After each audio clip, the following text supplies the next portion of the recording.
everybody, it's Miss Hildreth again, and this is my next video.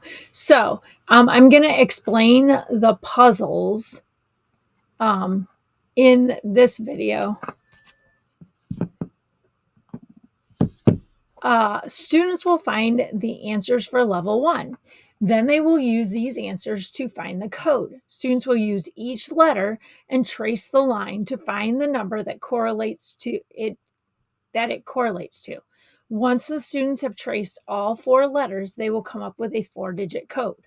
All right, so what you're going to do is if you take and you basically run A goes to number 4.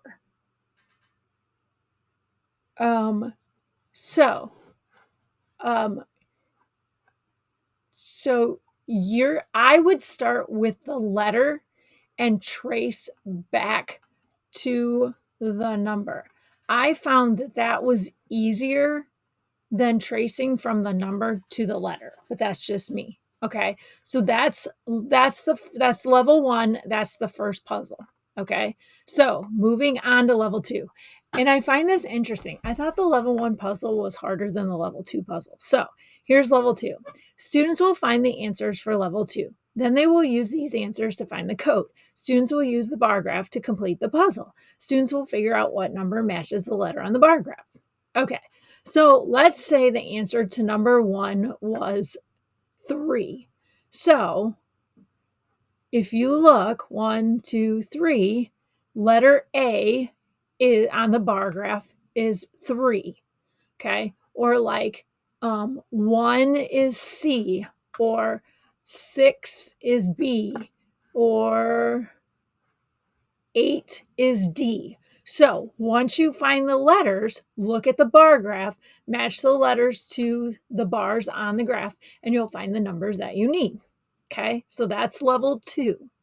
All right, so as you can see in the bigger, here A is 3, B is 6, C is 1, D is 8. Okay, so now you know what letters go with what numbers. Now you just have to find the answers and match them up. Okay, so that's level 2. Level 3 puzzle. Students will find the answers for level 3. Then they will use these answers to find the code. Students will use the dice to complete the puzzle. Students will look at the dice and they will match the letter with the number on the dice. They will create a 4-digit code. All right, so letter A is 8. Okay, letter B is 4. Letter C is 9. Letter D is 5. So you first go, you answer your questions, you get your letters. So let's say the first answer was letter B. So the first digit of the 4-digit code would be a 4. Okay. If, let's say, question answer, and I have no idea, I'm just throwing things out there. So let's say question number 2 is D. So that would be for the puzzle, for the 4-digit code, that would be number 5. Okay, so you first answer your questions just like you did on levels 1 and 2. Then you're going to come over here. You're going to count up the total number of the dice, which A is 8, B is 4, C is 9, and D is 5. Okay, and then you'll find your code based on the letters and the answers that you have. All right, so 8, 4, 9, 5. All right, moving on to puzzle number 4. Now, this is what students will find the answers for level 4. Then they will use the answers to find the code. Students will use each letter and the chart with the shapes in it to complete this. Students will find the shape that matches the letter for each answer. Once they match them, they will be given a number to create the code. All right, so a heart is 7. A spade is 9, a diamond is 1, and a club is 0. So for this first row, you have 7, 9, 1, 0. Okay. Then in the next row, they change it up and they go 9, 7, 1, 0. And then it's 9, 0, 7, 1.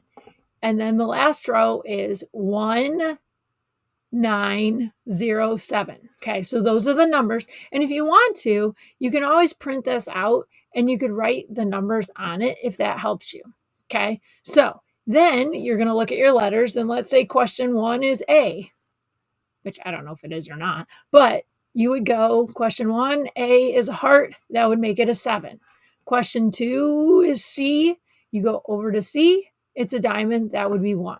Okay, so all right, so like I said again, question 1, if the answer was A, you would look at the heart, it's a 7. So that would be the first number of the 4-digit code.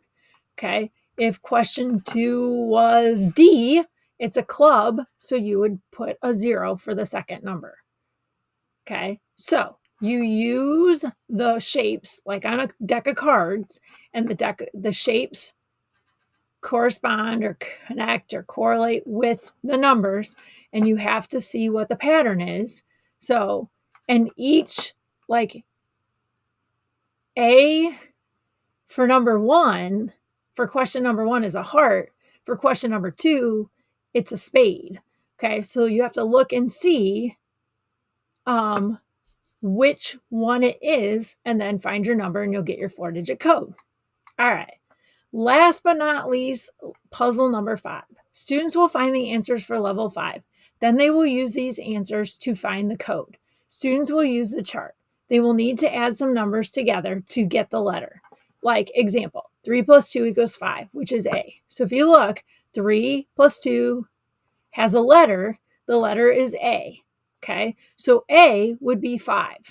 Let me go down here to the big one. So 3 plus 1 equals, we all know 4, and D is in the spot, so the letter D is 4. So then 4 plus 5 would be 9, and that's letter B.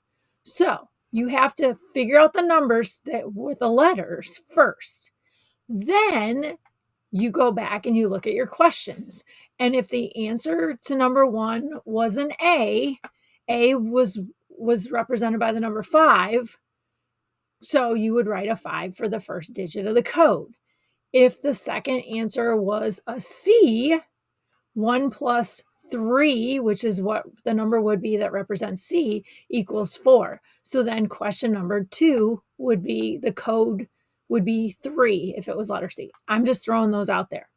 So those are the puzzles, and that's how you complete them. Okay. So then once you're done with that and you have all your codes, you're going to come over here, and only one person in the group has to fill out the Google form, but you need to put everybody's answers on it. Okay. So what you'll do is you'll put your name. Oh, it doesn't want to load. All right. So you'll put your name. I'm going to put second period. Okay. Then I'm going to come down. I'm going to click next. And then I'm going to put my first code. And let's say I put 4132. And I click next. If, and here's where you can see if your code's right, if you put it in and it says keep trying, you know that one of your answers is wrong and you need to go back and fix it. Once you've gotten all of the codes correct, you will get to the end and it will give you the completion code. So, like I said, only one person has to fill out the Google form. If you have any questions on anything, please feel free to ask me or email me. But hopefully I did a good job explaining things, and hopefully you have a great day. Make it a good one. I'll talk to you soon. Bye-bye.